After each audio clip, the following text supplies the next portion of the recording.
Welcome to the Lancaster County Board of Commissioners meeting for Tuesday, February 28th. By way of introductions, my name is Todd Wilchin. I am the chair of the board this year. On my left, Commissioner Jennifer Brinkman.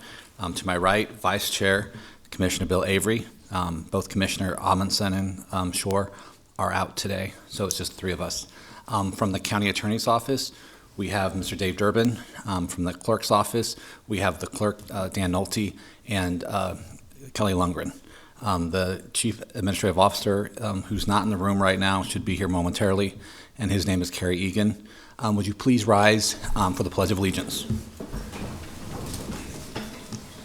I pledge allegiance to the flag of the United States of America and to the republic for which it stands, one nation, under God, indivisible, with liberty and justice for all. Thank you. Mr. Clerk, if you would please start the agenda. A copy of the Nebraska Open Meetings Act is located on wall of the regular hearing room. Additionally, a copy of all material to be discussed at today's open meeting is available from the county clerk's staff. The material can also be viewed on the county's website at lancaster.ne.gov. Agenda item 1 are minutes. Approval of the minutes of the Board of Commissioners meeting held on Tuesday, February 21st, 2017. Move approval. Second. Okay, we have a motion and a second to approve the minutes from our last meeting. Any discussion or corrections? Please call the roll. Avery? Yes. Brinkman? Yes. Wilchin? Yes. Motion carries 3-0. Number 2 are claims. Approval of all claims processed through February 28th, 2017. Move approval. Second. Okay, we have a motion and a second to approve the claims. Any discussion? Please call the roll. Brinkman? Yes. Avery? Yes. Wilchin? Yes. Motion carries 3-0. Next are special presentations. The first one is Art Makes Me Smart program. Lori McAllister, Office and Program Manager, Lincoln Arts Council. I don't see Lori here, so I'm assuming you're... Yes, Laura's not here, but Okay. we are. Yes. They have a presentation ready. I just want to, Michelle Schindler, Lancaster County Youth Services Center. We've had a long-standing relationship with Lincoln Public Schools to provide education within our facility, and it's really, education's the crux of our facility. And one thing that we have within our education program is the vision to include the arts. We include arts and after-school programming, and within education, it's just it's an opportunity for the youth to learn another form of expressing themselves. And so we're very pleased to have the Lincoln Arts Council at our facility, and I'm going to go ahead and let them take over. Good morning. My name is Deb Weber, and I'm the Executive Director of the Lincoln Arts Council. Thank you so much for allowing us to be here today to take a bit of your time.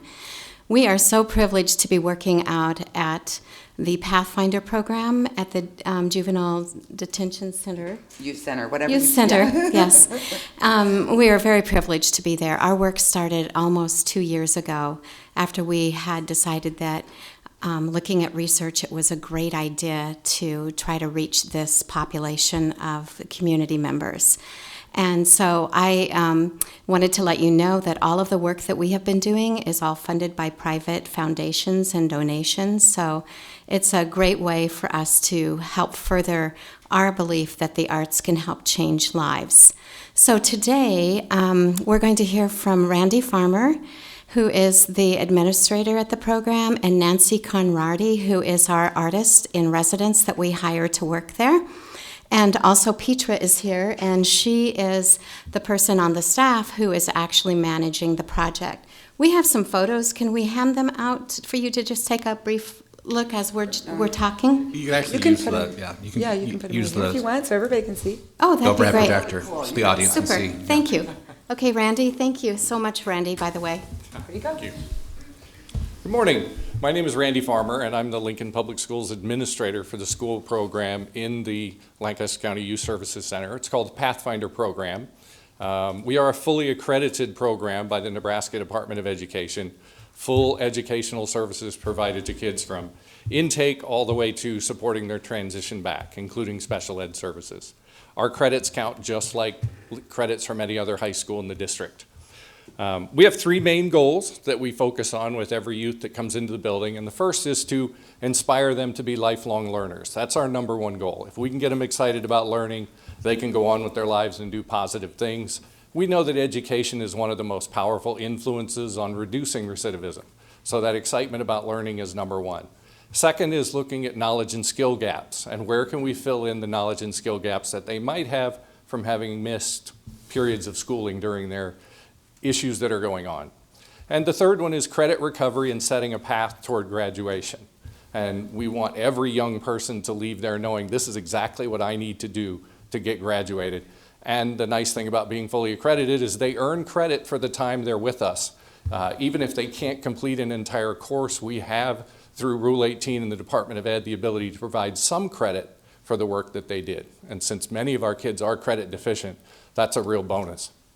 The art program is just a great option, and that's what we're all about, is creating as many options as possible to reach the different students that we have. We have a set program, but then we have a variety of tools that we can use to meet short-term youth who come in, youth that are there for longer periods of time, youth that have special needs. Whatever it may be, our mission is to have an option that will reach them. When LAC came to us with the arts, we were just incredibly excited because so many of our kids love the arts and enjoy the arts. So here was a great way for us to connect with them.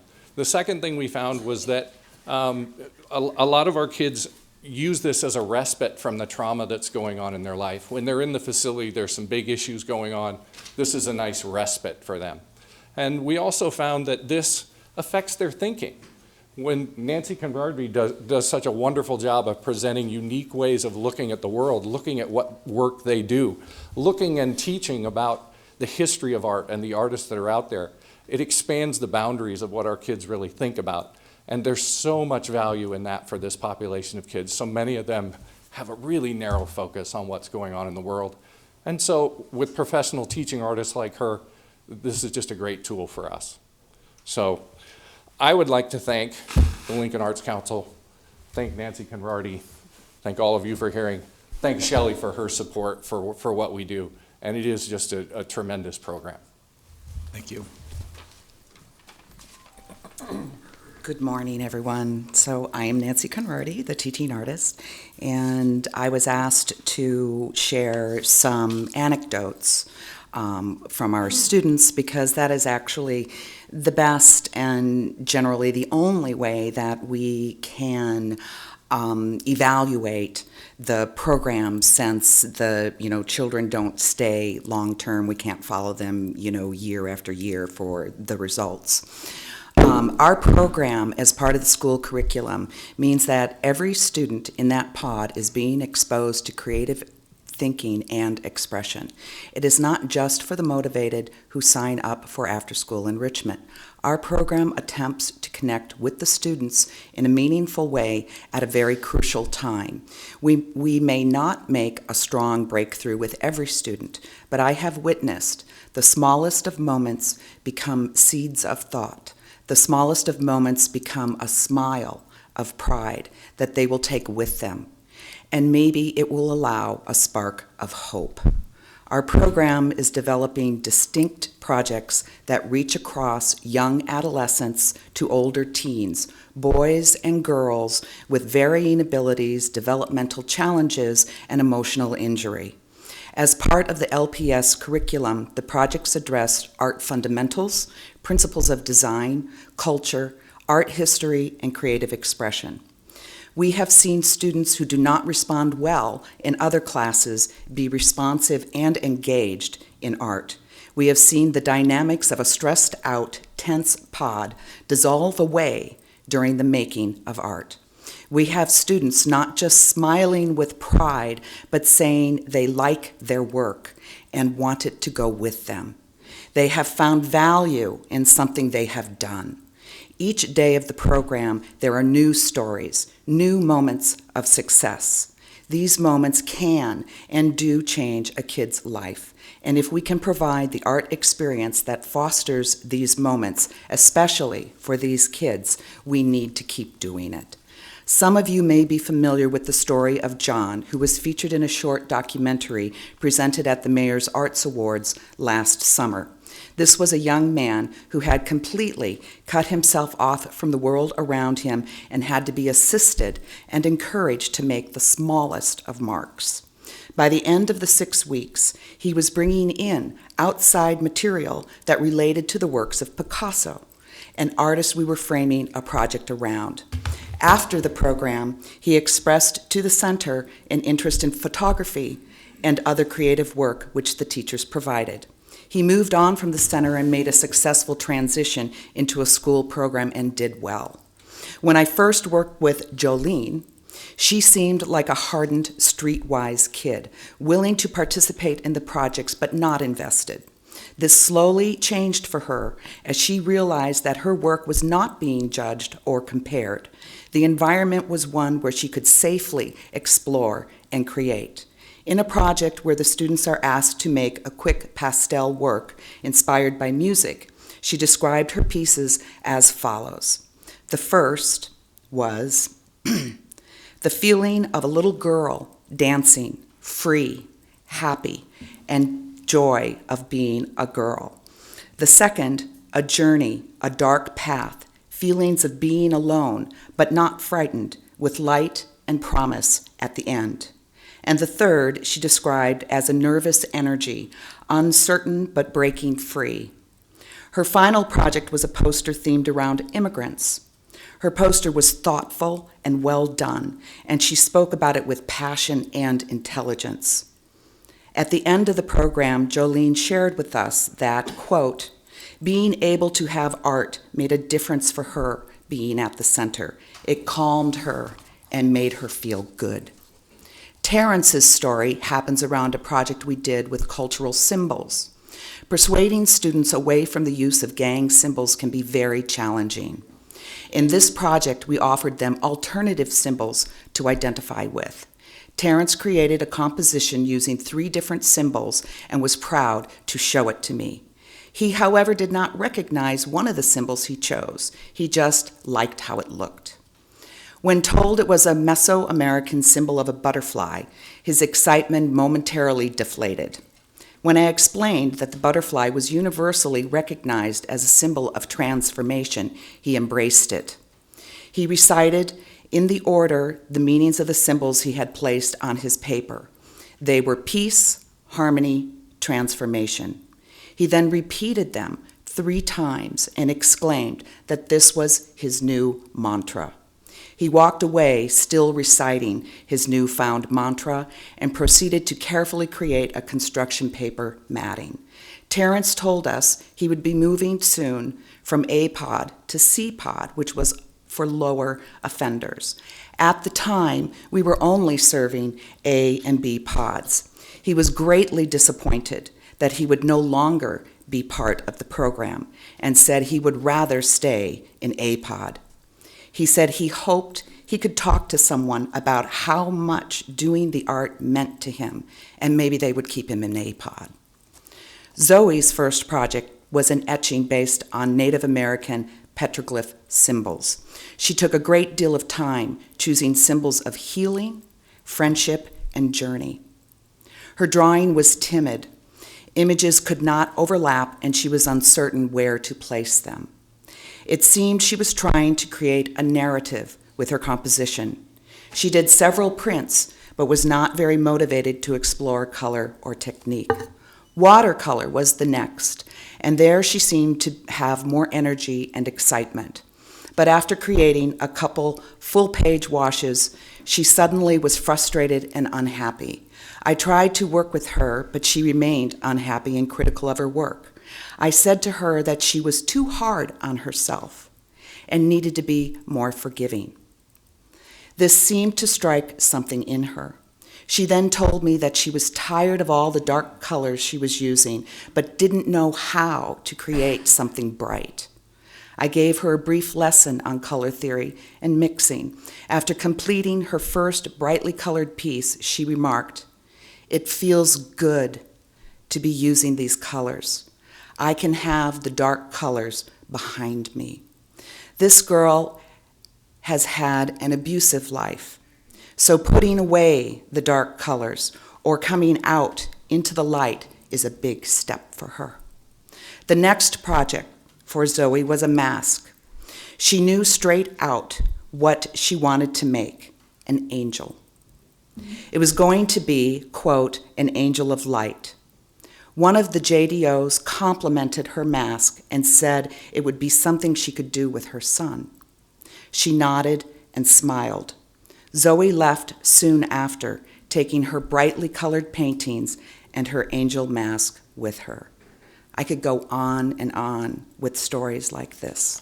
Every day, there are new stories from these children as they experience art and break through to their world, break through to themselves, and become more loving and expressive about where their life has been and the hope that they have to change it. Art has played a major role in this. Thank you. Yes, thank you so much for sharing those stories.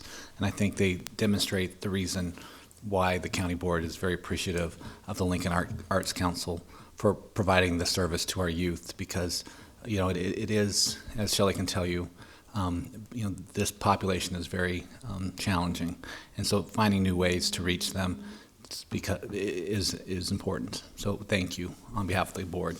I don't know if anybody else has anything else. Are there any questions?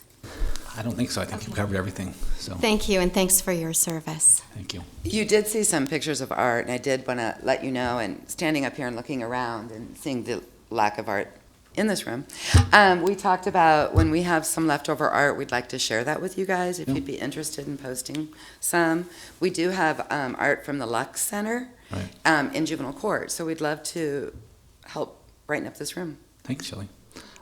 Just for matters of documentation, could you leave the presentation or either send them electronically to us for the record? Okay, thank you.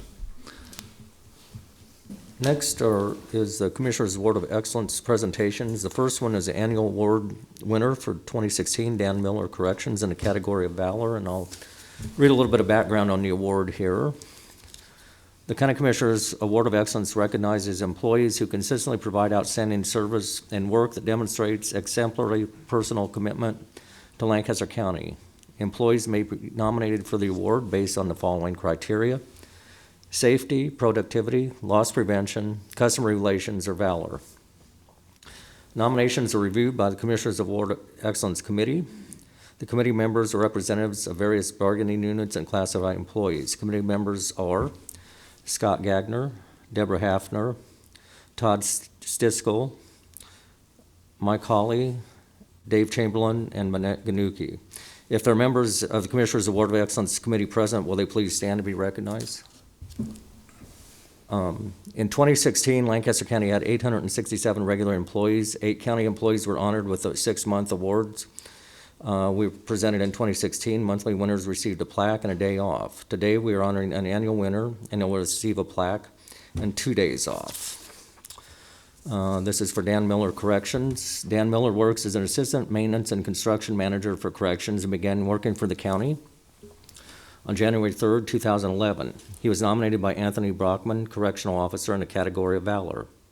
In his nomination, Officer Brockman stated, on November 12, 2015, an officer was trying to gain control of an inmate when the inmate began assaulting him. Dan happened to be doing maintenance work in the area. He did not hesitate and immediately responded, helping to subdue the inmate and thus protect the officer from getting seriously injured. Ken Prey, I'm the interim jail administrator from the Corrections Department. I'd like to thank the county board first for making awards like this possible. I've personally nominated several recipients of the award, and I've even received the monthly one myself. So I know personally what it means to the county employees, their families, their coworkers. It increases morale, and I think it's an important award, and I appreciate the fact that you've supported it all these years. Real quick, Dan has been with our maintenance department for 5 years, and is very deserving of this award. I watched the video recordings of the incident, and he definitely qualifies for the award in the area of valor. Mr. Miller? I appreciate it. Good morning. I'm grateful for the award. I appreciate the chance to come back because the last time I was here, I kind of froze. I'm not good at public speaking. I forgot then there was a Sergeant Steve Johnson that pretty much it felt like it was only seconds that I had to deal with something, and he diffused the situation. So if he hadn't come when he did, I probably would have had my pretty face not look the way it does. And second, I just wanted to say, I know our department, we talk about it, but we don't say it to the correctional officers. We probably take them for granted because you go there every day and you do your deal and you forget how many people actually have you covered. So I wanted them to know I appreciate it too. I did their job for like 10 seconds and I earned a lot of respect for them. I have the award. Fantastic. It is my pleasure to give you this award on behalf of the Board of Commissioners. This is the 2016 Annual Commissioners Award of Excellence. And to hear what you did to earn this makes it special, I think, because you're always in a position where you could be injured, and responding as you did is certainly commendable. I noticed there are a lot of people back here. I suspect that most of them are here because of you. Yes. And this award, well deserved. Thank you. Thank you. There's-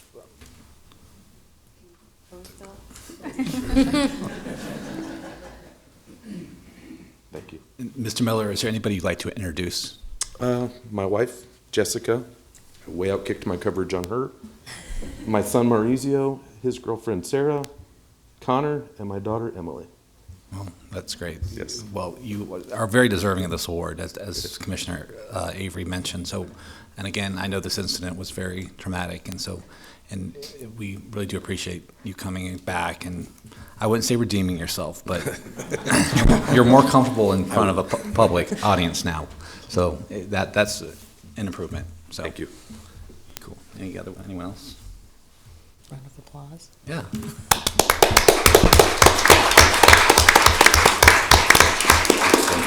Appreciate it.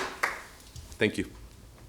Okay, the January 2017 winner is Colt Lathrop, Corrections in a category of Valor. Colt Lathrop has been selected as Commissioner's Award of Excellence winner for January 2017. Colt works as an on-call correctional officer and began working for the county on May 5, 2016. He was nominated by Aaron Cooper, Corrections Sergeant, in a category of Valor. In his nomination, Sergeant Cooper stated, on September 11, 2016, at approximately 8:15 p.m., Officer Lathrop responded to an emergency call in one of the housing units. An inmate had climbed over the upper tier railing and was tying a sheet around their neck. It appeared that the inmate was going to jump off in a suicide attempt. Officer Lathrop immediately went to aid the inmate. Officer Lathrop was able to grab a hold of the inmate's arm so he wasn't able to jump, and also wrapped his legs around the railing and inmate's legs in order to anchor them in place. The inmate was yelling no and didn't want Officer Lathrop to save him. Officer Lathrop was able to prevent the inmate from jumping for nearly a minute by himself before more staff arrived and were able to help get the inmate back safely onto the walkway. With the additional staff present, the inmate was taken to the infirmary for suicide observation and further help. Officer Lathrop's quick thinking and action prevented a much more serious incident from occurring. For these reasons, we're pleased to award Colt Lathrop with the Commissioner's Award of Excellence for the month of January 2017. Little background on Colt. He's been an on-call officer for the jail since last May. He's also a student at UNL, I believe working towards a psychology degree. I also watched this incident recordings, and this particular inmate definitely wanted to cause harm to himself and didn't want Colt to save him. And so Colt did an excellent job in probably stopping a bigger incident from happening, and is definitely deserving of an award for valor. Well, on behalf of the county board, I want to thank you so much for your quick thinking and your great job. And I think we all just want to say thank you so much for being there and and taking care of the situation. Thank you. It's I great to appreciate meet you. Thanks, officer. Oh, go ahead.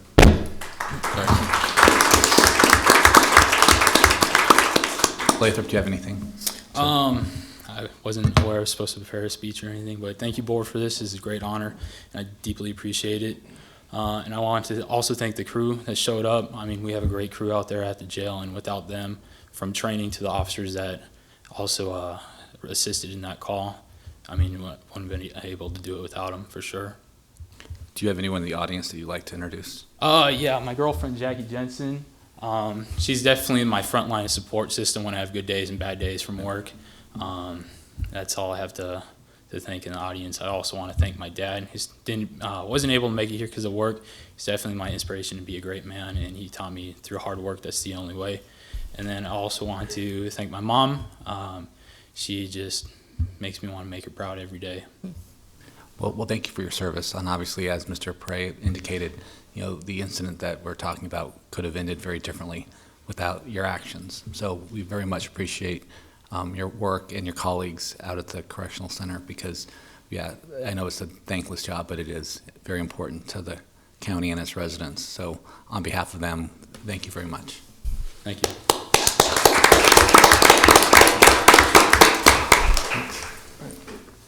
Thanks, sir.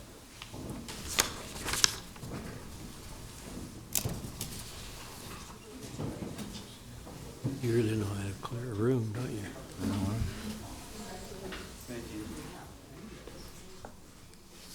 He didn't do it. Number 4 is a public hearing, vacation of a portion of West Mikey Street in the unincorporated village of Kramer, Lancaster County, Nebraska. Okay, I'm going to go ahead and open the public hearing for this vacation of the portion of West Minky Street. Is there anyone here to testify in the support? Yes, I would Okay. want to put in, If you could sign in and. I'd yeah. like to, why don't you sign in and I'll go ahead and swear you in. So-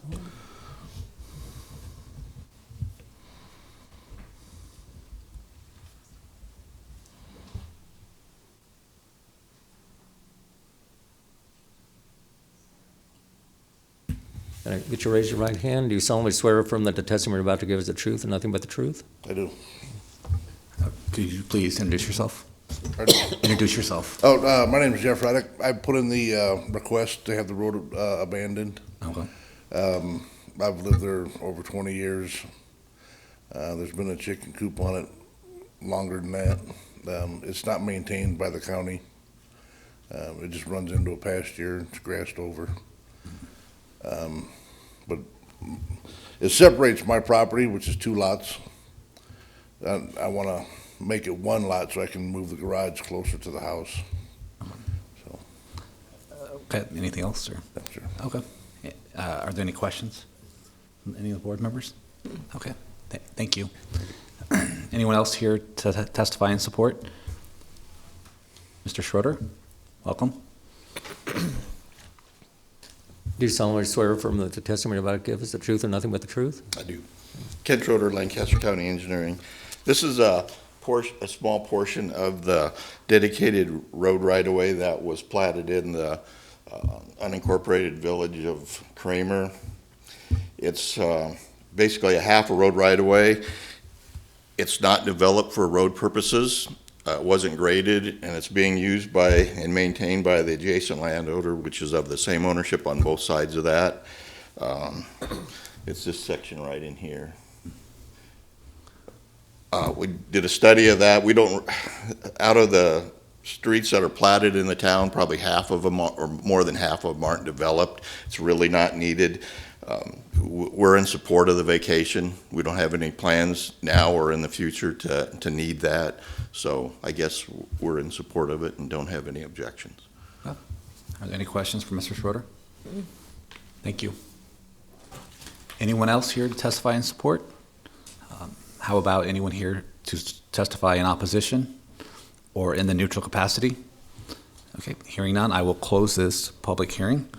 On to the correlating item, please, Mr. Clerk. This is new business, 5A, a resolution or matter of vacating a portion of West Mikey Street in the unincorporated village of Kramer, Lancaster County, Nebraska. Move approval. Second. Okay, we have a motion and a second to approve the resolution vacating the portion of West Minky Street in the unincorporated village of Kramer. Any discussion? Please call the roll. Avery, Yes. Brinkman, Yes. Wilchin. Yes. Motion carries 3-0. 5B is a special designated license application for Myers Wine, Inc., doing business as Myers Cork and Bottle for a Take Flight Farms fundraiser on Saturday, May 6, 2017, from 2 p.m. to 12 a.m. at 11401 Van Dorn Street, Walton, Nebraska. Move approval. Second?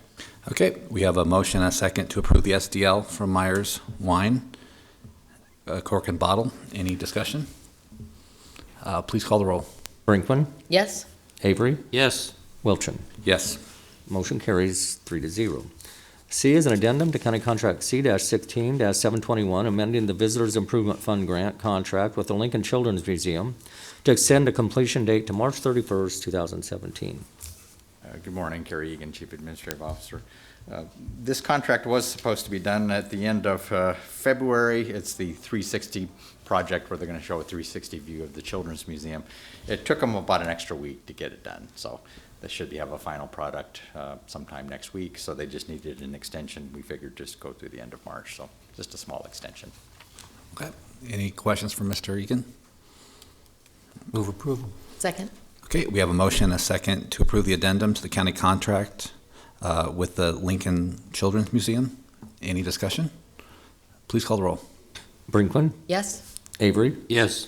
Wilchin. Yes. Motion carries 3-0. D is approval of the Abbott Motocross Track Facility Operation Plan for 2017. As I think the commissioners know, we received a recreational trails program grant several years ago to build the Abbott motocross track. It requires a annual meeting involving the Lower Platte South NRD, the county, the operators, and the game and parks folk. We had the meeting, updated the plan, needs everybody's signature, so the county board's up first. Dennis Meyer and I did attend the meeting, and things are going very well at the track. Yep. Any questions for Mr. Egan? Move approval. Second. Okay, we have a motion and a second to approve the Abbott Motocross Track Facility Operation Plan for 2017. Any discussion? Please call the roll. Brinkman, Yes. Avery, Yes. Wilchin. Yes. Motion carries 3-0. 5E is a contract between Hartman Construction Company and Lancaster County on behalf of the Lancaster County Engineer for North 27th Street grading. The cost of county is $545,628.66. Works is to be completed on or before September 29th, 2017. Pam Deming, Lancaster County Engineer. About 2 weeks ago, we brought this contract to you for notice of award. Now we're bringing the contract back. This is for the grading project on 27th Street, north of Arbor Road, and we're looking forward to getting started on it as soon as possible. Any questions for Ms. Stingman? Move approval. Second. Okay, we have a motion and a second to approve the contract with Hartman Construction Company for North 27th Street grading. Any discussion? Please call the roll. Avery, Yes. Brinkman, Yes. Wilchin. Yes. Motion carries 3-0. F is a recommendation from the Purchasing Department and Lancaster County Sheriff's Office to award a purchase order to Bisgo Technologies for Panasonic Tough Books. The total amount is $32,318.29. Move approval. Second. Okay, we have a motion and a second to approve the recommendation with Bisco Technologies for Panasonic Tough Books for the Lancaster County Sheriff's Office. Any discussion? Please call the roll. Brinkman, Yes. Avery, Yes. Wilchin. Yes. Motion carries 3-0. G is an amendment to County Contract C-15-62 with Catering by Marlins, Inc., doing business as CBM Managed Services to provide food service for Lancaster County Correctional Facilities. The amendment reflects a 2.5% increase according to the Midwest Regional Consumer Price Index for food away from home. Ken Prey again from Corrections. We've had CBM, a little background. CBM, Catering by Marlins, has been our food service provider since 2008. And our current contract started in February 1st, 2015. It's a 4-year contract with an option to go another 4 years out from that. Let's see, last year, looks like we served about 642,000 meals. It was actually 642,717. So with the 4-cent increase, it's going to be $25,700 increase annually, providing our population stays similar. They also do the youth detention center, and I think that's probably decreased. I'm not sure how many they've served over there, but in the contract, that would have been about $55,000 a year is what we estimated in the RFP. And the crisis center stays pretty steady at $16,500 a year. So they make quite a few meals for the county and have been really responsive to any of our complaints that we've had or problems that have come up. They work pretty hard at keeping us happy and put out a pretty good product for us. And they also, as a part of their contract, are good at helping with our food prep class, where the inmates take classes with the Southeast Community College instructor, and they're responsible for our programs department, lets them know what food items are needed for the next class, and they either get the food through their purchasing powers, or a lot of times they go shop locally at the local grocery stores because some of it's more specialized than what they use, and they do a good job at that too, as well as running our staff dining for us. Thank you, Mr. Prey. Anyone have any questions? Commissioner Yes. Avery? Did you mention what it costs for the state penitentiary? I don't know what it costs for them. But you specifically pointed out the Youth Services Center. Youth detention with Shelley Schindler. They make the meals for them too. It's all a part of the same contract with the county. And so they make it in our kitchen, and it's a little bit different of a menu, and then transport it out to YDC. I recall the last time we approved this contract, it was pretty expensive, in the millions. The total amount, I'm not sure what it is. We'd have to do the math on that. 642,000 times $1.66 is what it was. That was the question I was going to ask. Is for $1, it went from $1.66 to $1.70 with the CPI, which ever since I've been involved with it, purchasing we've pretty much gone with the CPI, which came out at 2.5%. And I think last year it came out at 2.5% too, and we did we just kind of stick with that's the food away from home adjustment. Well, and if I recall, when it went out for RFP, this was considerably less than the competitors. Yeah, there were several competitors that were significantly higher. And of course, we also, with CBM winning the bid, it was nice because we knew what to expect because we'd already been working with them too. So that was kind of a bonus. We were happy with them. Any other questions for Mr. Prey? I'll move approval. Second. Okay, we have a motion and a second to approve the amendment to the county contract with CBM Managed Services to provide food services for Lancaster County correctional facilities. Any discussion? I just wanted to say I had a chance to visit the facility and go through the food prep area, and it was really impressive. And the fact that they make so much of the food from scratch. There wasn't a lot of pre-purchased food, and it's like you said, coordinating through that food prep program, I think, is really great, because I think what we know is it's that transition after they leave the facility that's going to be key in terms of them being successful. So we really wanted to stay away from that prepackaged kind of heat and eat as much as possible because of that class, because what they learn in that class, they practice basically in the kitchen as they make food for the inmate population was kind of the plan. And even the ones that aren't in the class, it's considered a work-study program, so they have a checklist where they teach them specific skills and they get to practice it. So that did end up turning out good for us, and it's state-of-the-art kitchen, so. Okay, we have a motion and a second. Any other discussion? Please call the roll. Avery, Yes. Brinkman, Yes. Wilchin. Yes. Motion carries 3-0. Thank you.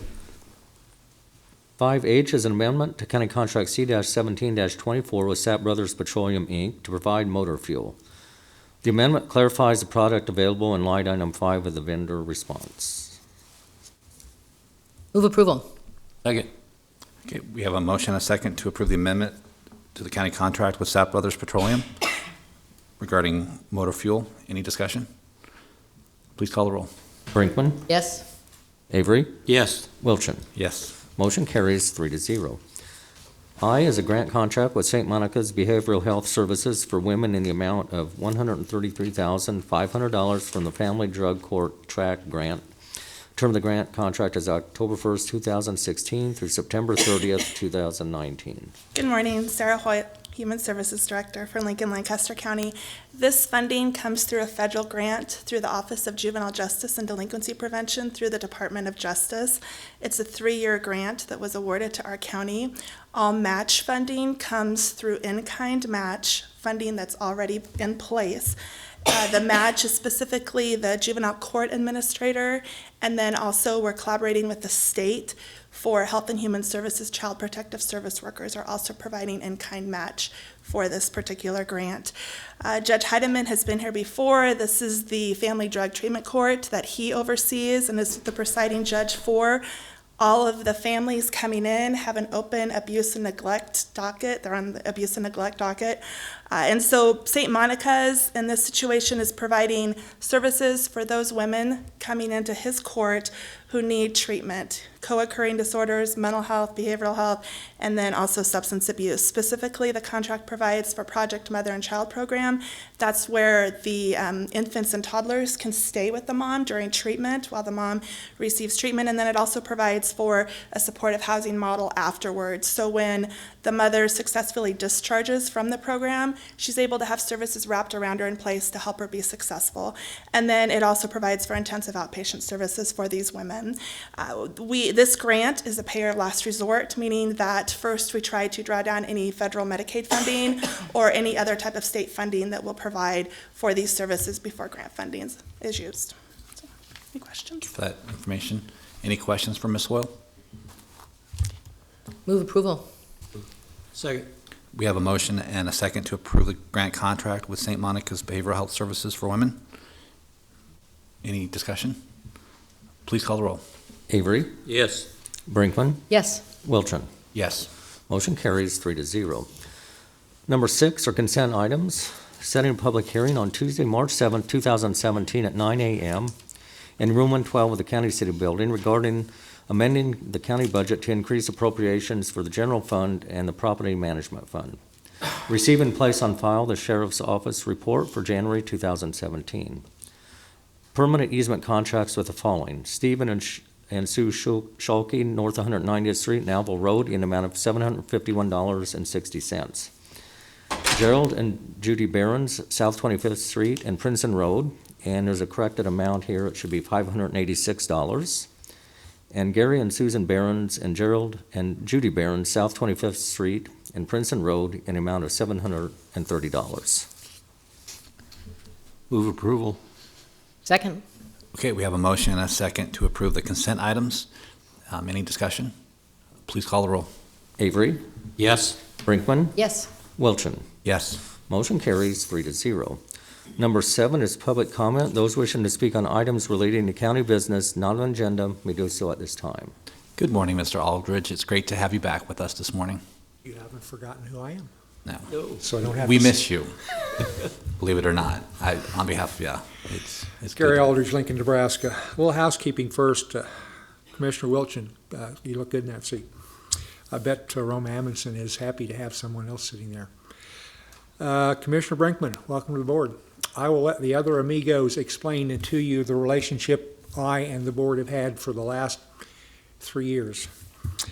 To County Engineer Pam Dingman, in your struggle with deficient structures, A lot of them are bridges, and a bridge will often span a creek or river, and a creek or river will have an embankment, and an embankment perhaps can be stabilized. I don't know if bank stabilization will help your struggle or not. I'm not sure if the NRD can be a partner in bank stabilization, just thinking out loud on that. 2104 GSAB, the Band of Sisters and Brothers, left Lincoln 1st of June, left the United States about the third week of July, and have been in Afghanistan since then. They probably are going to return April or March or April. What I have is a email message from my son. It's stamped or dated 7:07 a.m. I received it 21 February last Tuesday. That was when we were having the warm spell before the snow on the weekend. Aldridge, Aaron M., Staff Sergeant, U.S. Army, to Gary Aldridge. We are progressing along nicely to get out of here within the next month to two. But with a new prez in office, I would not be surprised to see an invitation to be extended over here. The momentary buzz for us was the rather unseasonable weather that you all had yesterday. I heard 76 degrees in Lincoln, and the forecast was for snow showers to move in on the weekend. We are experiencing a warm-up over here as well. Been very pleasant in the 70s, lots of sunshine and very little wind. We had shooting ranges planned out for today, pistol and rifle. Might be one of the few times in my career we have conducted ranges in nice weather. First time for everything, I guess. We're just getting out of a cold snap of low 30s with rain showers last weekend. Depressing weather. And this place is not very fun when it gets wet, as the desert sand turns into quicksand, then concrete as it dries. The warming weather is both curse and blessing. The Taliban are seizing upon it to get a little feisty again, which is bad for everyone around who is not Taliban. But do not read too much into this. We are all safe and sound here at our respective bases. The majority of the bad fighting appears to be going on up north anyway. I think your last message was around the time frame of the Kabul embassy being car bombed, but since then it has been quiet.